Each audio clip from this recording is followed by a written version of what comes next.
మన హిందూ క్యాలెండర్ ప్రకారం డిసెంబర్ 16వ తేదీన ధనుర్మాసం ప్రారంభమైంది. ఈ క్రమంలోనే సూర్యుడు ధనురాశిలోకి ప్రవేశిస్తారు.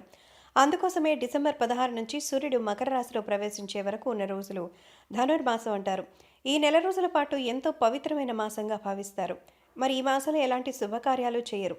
అసలు ధనుర్మాసంలో పూజా కార్యక్రమాలు, శుభ కార్యక్రమాలు ఎందుకు చేయకూడదు అంటే, సూర్యుడు ధనుస్సు రాశిలో ఉండడమే కాదు, ఆయన గమనం నెమ్మదిగా ఉండడంతో పాటు బృహస్పతి ప్రభావం తక్కువగా ఉంటుంది. ఈ సమయంలో ఎలాంటి శుభకార్యాలు కూడా చేయకూడదని చెప్తారు. ఈ క్రమంలోనే ధనుర్మాసంలో ఏ విధమైనటువంటి వివాహ శుభకార్యాలు, ఇతర శుభకార్యాలు చేయకూడదు. వాహనాలు, నూతన గృహ వ్యవసాయాలు ఏవి కూడా కొనుగోలు చేయకూడదు. ధనుర్మాసం మంచిది కాకపోయినప్పటికీ పూజా కార్యక్రమాలకు ఎంతో అనువైన మాసం అని చెప్పొచ్చు.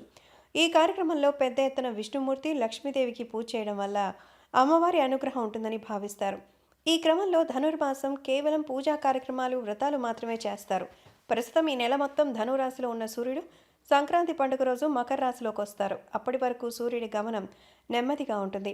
కాబట్టి ఎటువంటి పూజా కార్యక్రమాలు కానీ, లేదంటే శుభకార్యాలు కానీ ఈ మాసంలో చేసిన ఫలితం ఉండదు. అందుకే ఈ మాసంలో మనం భగవంతుని ప్రసన్నం చేసుకోవాలి కానీ, మనం ఏ రకమైన శుభ కార్యక్రమాలు, నూతన వస్తువులు కొనుగోలు చేయడం శుభ ఫలితాన్ని ఇవ్వదు అంటున్నారు పండితులు.